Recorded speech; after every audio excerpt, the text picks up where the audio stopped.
Assalamualaikum warahmatullahi wabarakatuh.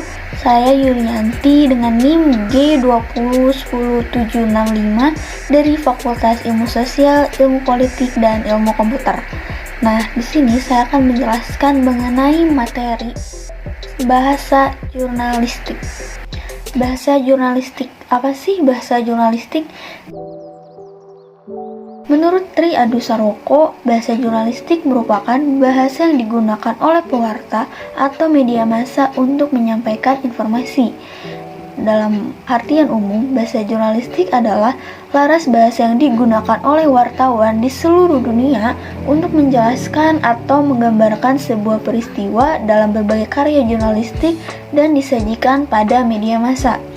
Jenis bahasa yang digunakan mengacu pada bahasa dari negara ataupun daerah yang dimana media atau pers tersebut beroperasi. Contohnya saja, jika media tersebut beroperasi di Indonesia, maka umumnya penggunaan bahasa resmi adalah bahasa Indonesia.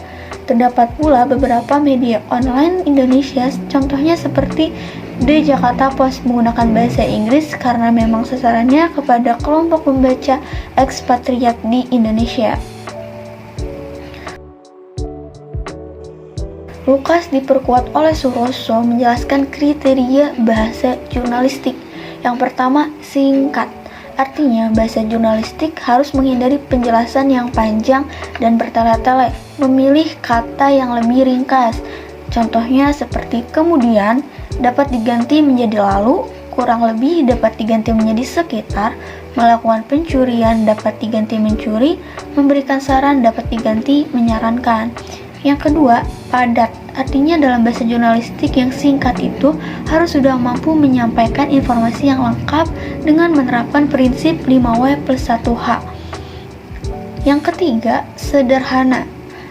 Artinya bahasa pers sedapat-dapatnya memilih kalimat tunggal dan sederhana, bukan kalimat menjemuk yang panjang, rumit, dan kompleks. Kalimat yang digunakan haruslah efektif, praktis, sederhana pemakaian kalimatnya, dan tidak berlebihan pengungkapannya atau bersifat bombastis. Yang keempat, lugas. Artinya, bahasa jurnalistik harus mampu menyampaikan pengertian atau makna informasi secara langsung atau to the point. Nah, contohnya saja, menitikan air mata dapat diganti menjadi menangis. Memiliki sebuah asa dapat diganti menjadi berharap. Yang kelima, menarik. Artinya, dengan menggunakan pilihan kata yang masih hidup, tumbuh dan berkembang menghindari kata-kata yang sudah mati. Yang keenam, jelas. Artinya, informasi yang disampaikan jurnalis harus dapat mudah dipahami oleh khalayak umum.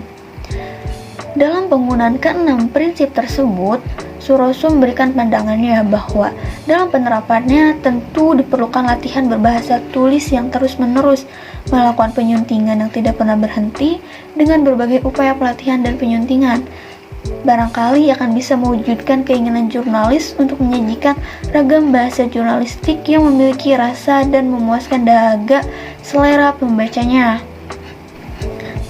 Nah, dapat diambil kesimpulan bahwa dalam bahasa jurnalistik ini, seorang jurnalis haruslah terus melakukan pelatihan yang dimana untuk mengembangkan bahasa dengan mengikuti perkembangan zaman yang ada dan juga tetap berpacu pada bahasa Indonesia yang baku, dan juga diharapkan dengan berlatihnya jurnalis baik dalam penulisan maupun penyuntingan dapat lebih bisa dipahami oleh khalayak ataupun pembaca.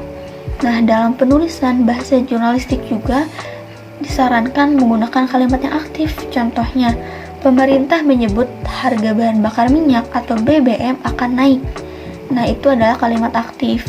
Kalimat pasifnya yaitu harga bahan bakar minyak akan ditingkatkan pemerintah. Disarankan penggunaannya menggunakan kalimat aktif.